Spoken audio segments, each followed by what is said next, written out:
આજે પવિત્ર યાત્રાધામ કદમગીરી એટલે કે કોળાંબાનો ડુંગર અમારી ભાષામાં અહીંયા કહેવાય એવા કાળુભા મહેશ્વરી સમાજના આપણા આજના ધણી માતંગ દેવના યાત્રાધામ પ્રસંગે આપણા સૌની વચ્ચે ઉપસ્થિત આ યાત્રાધામના જગ્યાના પ્રમુખ શ્રી કાના બાપા, આ જ વિસ્તારનું જેઓ પ્રતિનિધિત્વ કરે છે અને મારા પરમ સ્નેહી મિત્ર ભાઈ શ્રી મુન્નાભાઈ કામળિયા, મારી સાથે પધારેલા તાલુકા પંચાયતના સભ્ય ભાઈ શ્રી વિપુલભાઈ, માજી તાલુકા પંચાયતના આ જ વિસ્તારના સભ્ય ભાઈ શ્રી રવિરાજભાઈ, ગામના સરપંચ શ્રી, માજી સરપંચ શ્રી અને જેઓ આ યાત્રાની સતત ચિંતા કરતા હોય એવા મેનેજિંગ ટ્રસ્ટીશ્રીઓ. હમણાં હરિભાઈએ વાત કરી, પણ મિત્રો મારે અહીંયા છેલ્લા 10 વર્ષથી આવવાનું થાય છે. વચ્ચે 2 વર્ષને બાદ કરી કોરોનાના, તો 8 વર્ષ સતત મારે અહીંયા આવવાનું થયું છે. અહીંયા કોઈ પ્રેરણા કરી હોય આપણે કે અહીંયાથી કોઈ નિયમ લીધો હોય, કોઈ વસન લીધું હોય અને વસન પરિપૂર્ણ ન થાય તો આ ધણી માતંગ દેવ ના કહેવાય. અહીંયા કોઈ પણ વસ્તુ તમે નક્કી કરીને યાત્રા પૂરી કરી. મને પણ મારો અનુભવ છે, એટલા માટે કહું કે જગદીશભાઈ ની મને મળવા આવતા હતા, કાના બાપા ની મળવા આવે. અહીંયા આટલી વસ્તુની જરૂર છે. આપણા અહીંયા એક હોલ ની જરૂર છે, પીવાના પાણીના ટાંકાની જરૂર છે. તો મેં એવું કીધું હશે કે થઈ જશે. પછી કેમ થઈ જાય, ક્યારે થઈ જાય, કેવી રીતનું થાય એ લગભગ જો કોઈથી પ્રેરણા મળતી હોય તો અહીંયા ધણી માતંગ દેવ છે એની પ્રેરણા ત્યાં થતો હોય છે એવું મને લાગે છે. જ્યારે આપણે 350-400 કિલોમીટર થી આ યાત્રા માટે આવતા હોય, અહીંયા નીચે આપણે સુતા છીએ, ઘણા બહેનો બેઠા છે, ઘણા ભાઈઓ અહીંયા બેઠા છે, કોઈ આમાં પ્રવાસ કરતા હશે, ઘણા રાત્રે વહેલા 5 વાગે ઉઠીને જતા હશે. મિત્રો શ્રદ્ધા અને વિશ્વાસ હોય તો ભગવાનની પ્રાપ્તિ હંમેશા એ જગ્યા ઉપર રહેતી હોય છે. કેવા ભગવાન! મને મારા ગામની અંદર અહીંયાથી સામે આ શેત્રુંજી મંદિરને પાર કરી જાય એટલે મારું ગામ આવેલું છે. હું કાલે રાત્રે એક અહીંયા ભરતભાઈ સોલંકી કરીને એક શિક્ષક છે, એથી આપણે પુરાતત્વ વિભાગ કહેવાય, એને ઋષિનો વિષય છે. એ મને એવું કહેતા હતા કે પાલિતાણાનો શેત્રુંજય પર્વત જે છે, શેત્રુંજય પર્વતની અંદર પહેલા જયારે ધણી માતંગ દેવ હરિભાઈ આવ્યા ત્યારે એને ત્યાં અમારો ભાડો ડુંગર છે ત્યાં એને વિસામો કરેલો અને ત્યાંથી એક કદમ એટલે કે એનો એક પગ, એક પાવ, એક કદમ અહીંયા મૂકેલું, એનું નામ છે આ કદમગીરી. કે ધણી માતંગ દેવ અહીંયા આવ્યા ત્યારે એનું પહેલું પગથિયું અને પહેલો પગ એને મૂકેલો ને એનું નામ જ કદમગીરી છે. અહીંયા કદમ એટલા માટે નામ પડ્યું છે કે પેલું પગથિયું એને મૂક્યું ને અહીંયા એને તપસ્યા કરી, અહીંયા રહ્યા. અહીંયાથી આ જગ્યા એટલી પવિત્ર છે. હમણાં હરિભાઈ કહેતા હતા કે માં કમળાઈ એ પણ અહીં બિરાજમાન છે. મિત્રો માં કમળાઈ અહીંયા બિરાજમાન છે, જ્યાંથી જયારે હોળી ધૂળેટી હોય અને જયારે માની પ્રગટ થાય, જયારે આપણે હોલિકાનું આગલા દિવસે કમળાઈ હોલિકા એટલે કે માં કમળાઈ એનું પ્રાગટ્ય કરતા હોય ને આજુબાજુના વિસ્તારમાંથી જેટલા લોકો એના દર્શન કરે, દર્શનની અંદર જે કરેલા પ્રકલ્પ, એને કરેલી એના મગજની અંદર, મસ્તિષ્કની અંદર કરેલી વાત, એને કરેલો નિર્ધાર, એના મગજમાં આવેલો વિચાર એ લગભગ ચરિતાર્થ થતો હોય છે. ત્યારે એ પૂજનીય છે. પૂજનીય તો છે જ, પરંતુ દરેક સમાજને દરેક સમાજના દરેક જાતિ સમુદાયના જો એક વખત ત્યાં પ્રણ કરે અને માતાજી એને પ્રગટ્ય ન થાય અને એનું વચન પૂરું ન થાય એવું વાત અત્યાર સુધી બની નથી. ઈ આ જગ્યા છે. મિત્રો ત્રીજું, અહીંયા રબારી સમાજ આખા ગુજરાતમાંથી પણ અહીંયા આવે છે. અહીંયા એમની સમાધિ છે, એનો પણ ખૂબ મોટો ભવ્ય વારસો છે.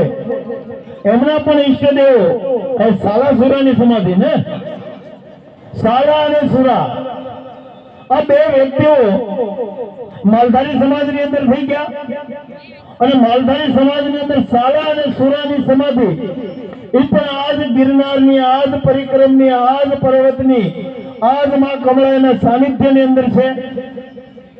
અહીંયા ચોથું તીર્થંકર એટલે કે જેનો 24 તીર્થંકરો થયા, 24 જેનોના ભગવાન ઈષ્ટદેવ થયા.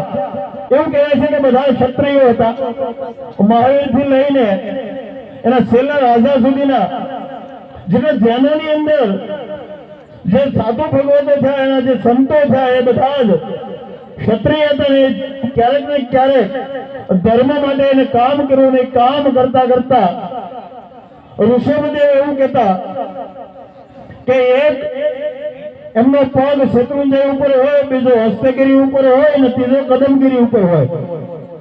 આ કદમગીરી એવી જગ્યા છે, આ કદમ એવી જગ્યા છે કે આનું એવું પવિત્ર સ્થાન છે. ત્યાં આપણા ધણી માતંગ દેવ જયારે બિરાજતા હોય અને ધણી માતંગ દેવની અટૂટ જેને શ્રદ્ધા હોય અને વિશ્વાસ હોય તો લગભગ કોઈ કામ આપણું પરિપૂર્ણ ન થાય એવું મારા માનવા મુજબ નથી. હું પણ શ્રદ્ધા અને ધર્મની અંદર ખૂબ વિશ્વાસ રાખનારો વ્યક્તિ છું. કદી નિરાશાવાદી નથી, ખૂબ આશાવાદી વ્યક્તિ છું. ધર્મ ઘટી જાય તો આપણે ધન પણ ઘટી જાય અને જેને ધર્મ ઘટે એને ધન ઘટી જાય. એટલા માટે એક પંક્તિ કીધી છે કે આપણા હિન્દુ ધર્મની અંદર એવું કહેવત છે કે અંકિત હે ઇતિહાસ હમારા. કેવો ઇતિહાસ છે કે અંકિતોથી લખાઈ ગયેલો ઇતિહાસ છે. આ ધણી માતંગ દેવ છે એનો ઇતિહાસ લખાયેલો છે. અંકિત હે ઇતિહાસ અમારા જ્ઞાન પૂર્ણ બલિદાનો છે. અને ખૂબ જ્ઞાન મળ્યું છે, જ્ઞાન પૂર્ણ બલિદાનો છે. કેટલું બલિદાન પણ થયું છે. कौन नहीं है जग, कौन नहीं है परिचित जग में आर्य वीर संतानों से.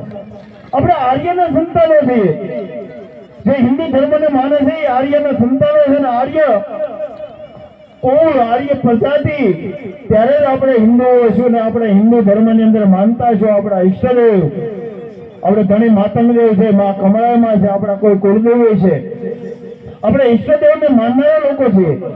આપણે ભગવાન માટે અટૂટ શ્રદ્ધા ધરાવનારા વર્ગો છીએ. આપણે ભગવાન ઉપર સંપૂર્ણ વિશ્વાસ છે.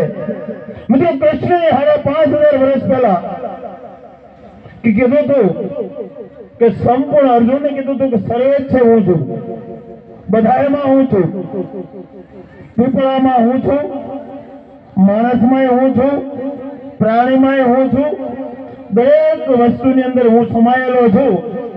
એટલા માટે જ્યારે આપણો ઈષ્ટદેવ 5000 વર્ષ પહેલા કૃષ્ણ કુરુક્ષેત્રના મેદાનમાં કહી જાય કે હું પોતે ભગવાન છું, મારી અને તમારી જવાબદારી ભગવાન પ્રત્યે અટૂટ હોવી જોઈએ. અને જ્યારે મારી ને તમારી ભગવાન પ્રત્યેની શ્રદ્ધા અને વિશ્વાસ હોય ત્યારે કોઈ પણ કામ આપણું અધૂરું રહેતું નથી. બધા જ કામ પરિપૂર્ણ થાય છે. કાના બાપા અને અમારા જિલ્લા પંચાયતના સભ્યભાઈ શ્રી મુનાભાઈ બેઠા છે અને ગામના સરપંચ શ્રી બેઠા છે. મેં હમણાં જિલ્લા પંચાયતના સભ્યશ્રીને વાત કરી કે જે તે વખતે હું તાલુકા પંચાયતમાં પ્રતિનિધિત્વ કરતો હતો ત્યારે 5 લાખ રૂપિયા એ આપેલા છે. એના મુનાભાઈ અને સરપંચ શ્રી એક ધક્કો મારી દેશે અને ઓલરેડી એનો એસ્ટિમેટ પ્લાન બનેલો છે. 5 લાખ રૂપિયાના ખર્ચે બહેનો માટે અને ભાઈઓ માટે ટોયલેટ બ્લોક અને નાવા માટેના સ્નાનઘર એ અહીંયા આગામી દિવસોમાં બનવાના છે. એટલા માટે આપણે સૌ એમને તાળીઓથી વધાવીએ કે અમારું અધૂરું રહેલું કામ ગણી માતંગ દેવ એને પ્રેરણા આપીને પૂરું કરાવે. એ જ વાત કરવા માટે આવ્યા હતા.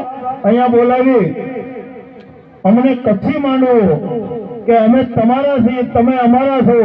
આપણે એક પરિવારના સભ્ય તરીકે તમે અમારું માન સન્માન કર્યું તે બદલ સમગ્ર મહેશ્વરી સમાજ, સમગ્ર ઝાલાવાડ, કાઠિયાવાડ અને કચ્છમાંથી પધારેલા તમામ શ્રદ્ધાળુઓ, યાત્રિકો, ભાઈઓ બહેનો અને નાના બાળકો આપ સૌનો હૃદયપૂર્વક આભાર માનું છું. આપણે ખૂબ ખૂબ આ યાત્રા ભગવાન શ્રી માતંગદેવ સુધી કાલે સવારમાં યાત્રા કરો ત્યારે ખૂબ સારી રીતે, તંદુરસ્ત રીતે, ભગવાનની શ્રદ્ધા અને વિશ્વાસ સાથે પૂરી કરો. એ તકે આપને ખૂબ ખૂબ શુભેચ્છા અને આપણી યાત્રા ખૂબ સાનુકૂળ રહે, ખૂબ પ્રગતિમય રહે. આપણા જીવનની અંદર, તમારા પરિવારની અંદર આવતું વર્ષ ખૂબ સુખ, શાંતિ અને સમૃદ્ધિ સાથે રહે એવી ધણી માતંગદેવને પ્રાર્થના. અસ્તુ. વંદે માતરમ. ભારત માતા કી જય. જય જય ગુરુ ગુજરાત. જય માતંગદેવ.